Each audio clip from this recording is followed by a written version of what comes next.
You know, I was talking to my neighbor George the other day, a spry 68-year-old who still plays tennis twice a week, when he said something that really stuck with me.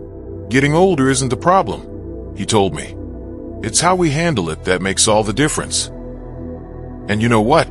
He's absolutely right. After 60, some of our daily habits that we barely think about can actually be quietly working against us, chipping away at our health and vitality without us even realizing it. In this video, we want to talk about 4 particularly dangerous habits that tend to sneak up on us after 60. Habits that could be shortening your lifespan without you even knowing it. But here's the good news. We're also going to talk about exactly how to break each one with simple, practical strategies you can start using today. Because here's what I believe. Your later years should be about living fully, not just lasting longer. So let's dive in and talk about the first habit that might be holding you back. Habit 1, the sitting trap. Now, I want you to think about your typical day. How many hours do you spend sitting? Maybe it's watching TV, reading the paper, or scrolling through your phone. Here's something that might surprise you. Research shows that adults over 60 spend an average of 9 to 10 hours sitting every single day. That's more time than most of us spend sleeping. And here's why that's so dangerous. Prolonged sitting has been linked to increased risks of heart disease, diabetes, and even certain cancers. It's like a slow poison for our bodies. But breaking this habit doesn't mean you need to start running marathons. One simple trick I share with all my friends is what I call the 20-to-20 rule. Every 20 minutes, take 20 seconds to stand up and move. Set a gentle timer if you need to. Maybe you walk to the kitchen for a glass of water, do a quick stretch by your chair, or just march in place for a few moments. These tiny breaks add up throughout the day to keep your blood flowing and your muscles engaged.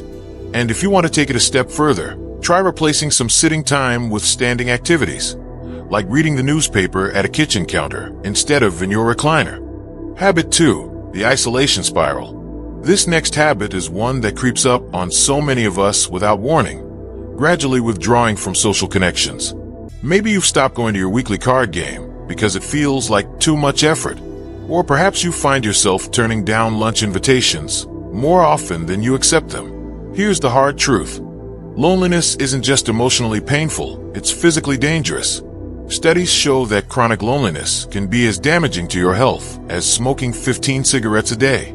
Now, I'm not suggesting you need to become the life of the party, but I do want you to think about one small way you could reconnect this week. Maybe it's calling an old friend you haven't spoken to in months, or joining that senior walking group at the community center. Even simple daily interactions, chatting with your mail carrier, smiling at neighbors during your morning walk, can make a big difference. Remember what my friend Martha always says. People are like plants. We wither without connection. Habit 3, the medication mismanagement. Let's talk about something many of us are dealing with, but few want to discuss openly: medication management. If you're like most people over 60, you probably take at least a few prescription medications. But here's where things get dangerous. Nearly 60% of seniors don't take their medications as prescribed. Maybe you forget doses sometimes, or perhaps you've stopped taking a medication because you feel fine without consulting your doctor. This kind of inconsistency can have serious consequences. The solution isn't about having a better memory. It's about creating systems. Try using a simple pill organizer. They make ones with alarms now, or set reminders on your phone. And here's my golden rule. Never stop or change a medication without talking to your doctor first, even if you're feeling better. That improvement might actually mean the medication is working. I've seen too many friends land in the hospital because they thought they could manage their medications by feel. Now that we've covered these first 3 dangerous habits, sitting too much, social isolation, and medication mismanagement, you're already well on your way to making positive changes. But there's one more habit we need to talk about that might be the most insidious of all. In the next part, we'll explore that final habit and give you even more practical ways to protect your health and vitality after 60. Because here's what I know for sure. It's never too late to make changes that can add years to your life and life to your years.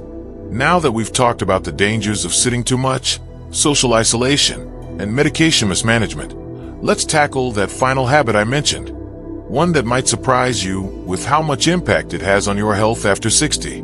But before we get to that, I want to share a quick story about my friend Evelyn that perfectly illustrates why breaking these habits matters so much.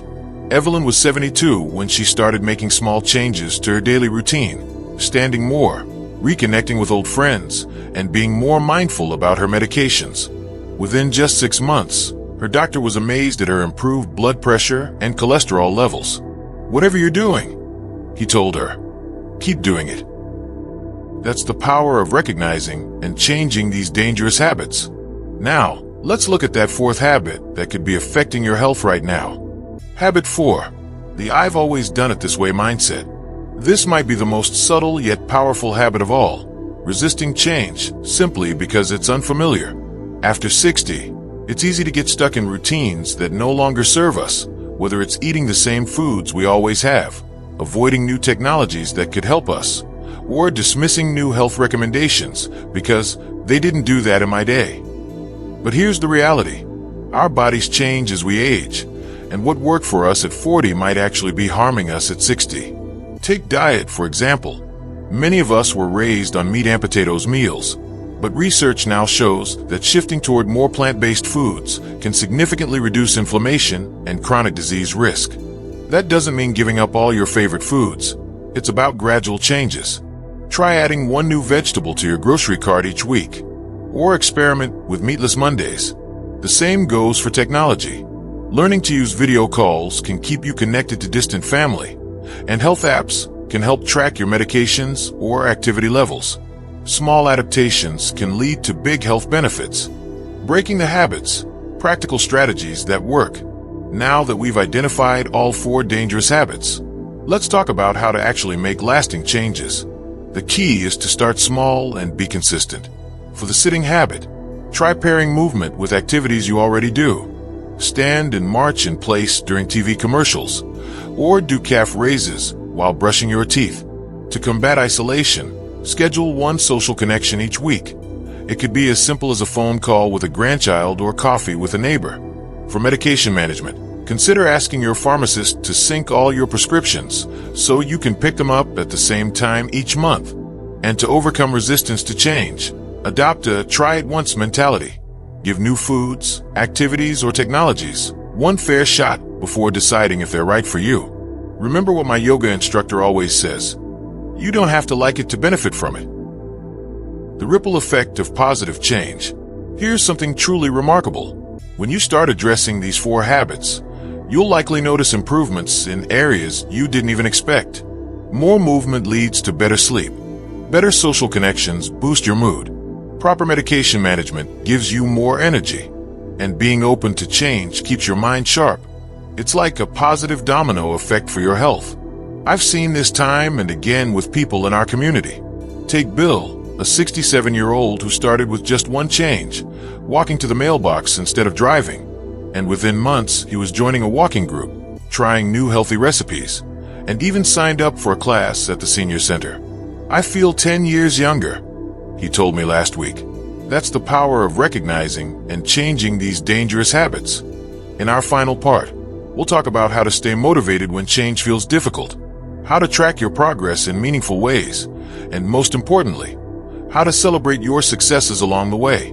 Because this journey isn't about perfection, it's about progress.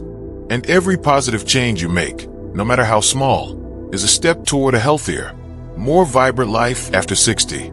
Remember what George said: it's not about the years in your life, but the life in your years. And you've got so much wonderful life ahead. You know what I hear most often when talking about making healthy changes after 60? I know what I should do. I just can't seem to stick with it.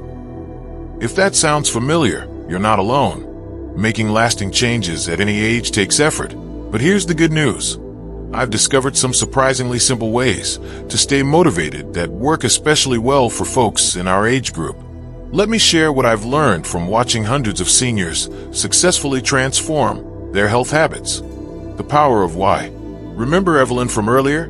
When she first started making changes, what kept her going was a simple post-it note on her bathroom mirror that said, "Do it for the grandkids." That was her why. She wanted to be active enough to play with her grandchildren and watch them grow up.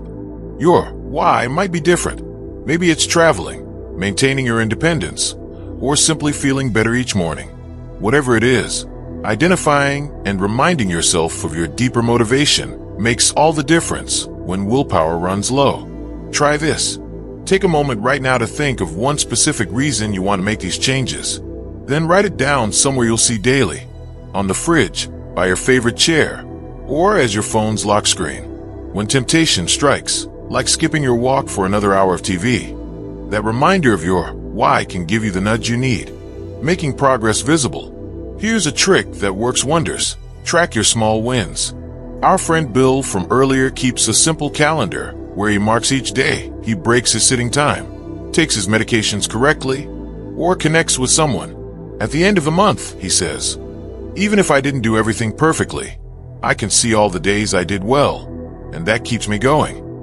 You don't need anything fancy, a paper calendar, notebook, or even a jar where you add a marble for each success works beautifully.